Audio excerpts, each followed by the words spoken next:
बताता हूं। मैं एक रिसर्च प्रोजेक्ट में काम कर चुका हूं CSIR, और वो रिसर्च प्रोजेक्ट था फंडामेंटल फिफ्थ फोर्स का। आप जानते हैं यूनिवर्स में 4 फंडामेंटल फोर्सेस है। हमारी एक कल्पना ऐसी है कि वो फिफ्थ फोर्स भी है कोई, और वो एंटी ग्रेविटी है। उसके लिए मैंने मैथमेटिकल फाउंडेशन तक डेवलप किया।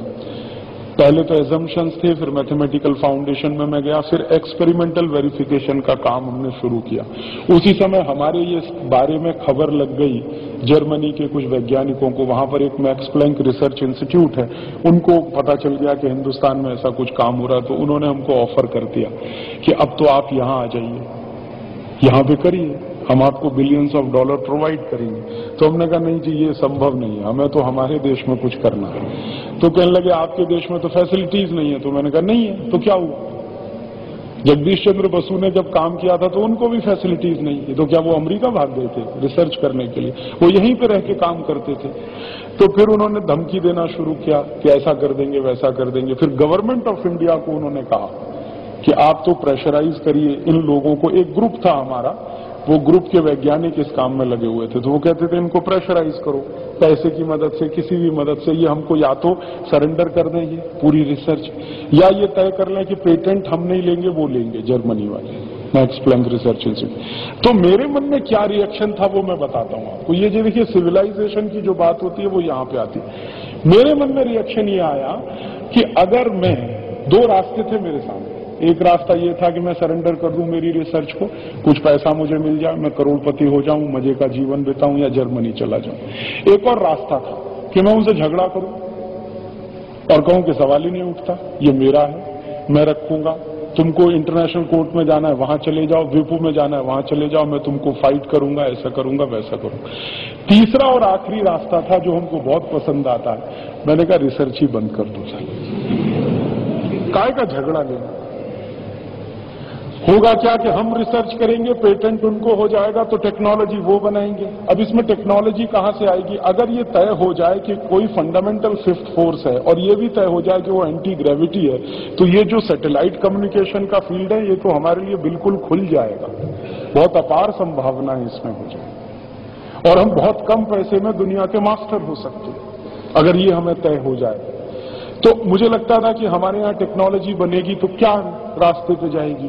हम टेक्नोलॉजी बनाएंगे तो सैटेलाइट में इतना ही तो करेंगे कि पता लगाएंगे अपने हिंदुस्तान के रिसोर्सेज के बारे में। स्टार वॉर्स तो नहीं करने वाले। अब अमेरिका के पास अगर यही टेक्नोलॉजी पहुंच जाएगी तो वो तो उसको स्टार वॉर्स में यूज करेंगे। इराक को बम मारेंगे, ईरान को बम मारेंगे, अफगानिस्तान को मारेंगे, उसको मारेंगे।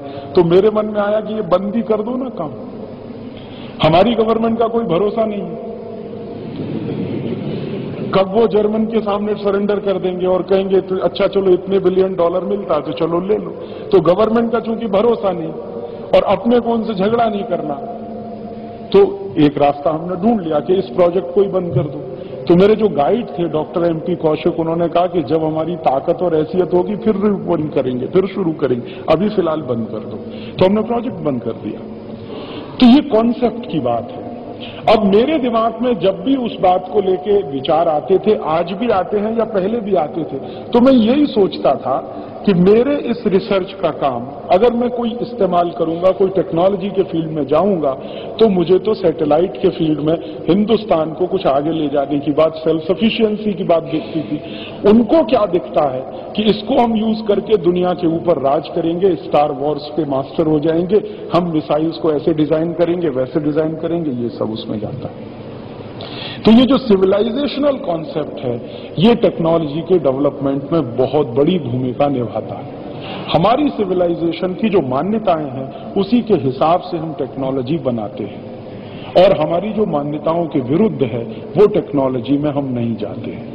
अब पिछले 20 सालों से क्या हो गया है कि यूरोप की जो मान्यताएं हैं सिविलाइजेशन की, उसके आधार पर उन्होंने जो टेक्नोलॉजी का डेवलपमेंट किया है, वो डेवलपमेंट के आधार पर उन्होंने बहुत सारी ऐसी टेक्नोलॉजी बनाई है जो दुनिया का नाश ही ज्यादा करती है, फायदा तो बहुत कम करती है।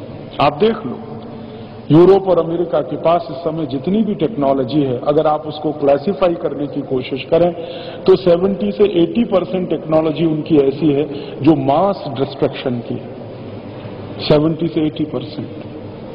और उसमें बिलियंस ऑफ डॉलर नहीं, ट्रिलियंस ऑफ डॉलर का इन्वेस्टमेंट है। और हमने जो टेक्नोलॉजी बनाई है पिछले 50 साल में या 55 साल में, अब आपको एक चीज और बता दूं, टेक्नोलॉजी अच्छी या बुरी नहीं होती कभी भी। कभी भी अच्छी बुरी टेक्नोलॉजी नहीं होती। ये चाकू है ना, नाइफ है, ये अच्छा और बुरा कुछ नहीं होता। यूज करने वाले के हाथ में है कि आप उसका क्या इस्तेमाल करें। आप चाकू से किसी की जेब काट सकते हैं, किसी का पेट फाड़ सकते हैं, और उस चाकू से केला काट सकते हैं, पोटैटो काट सकते हैं, सब्जी बना के खा सकते हैं। चाकू एक टेक्नोलॉजी है ना।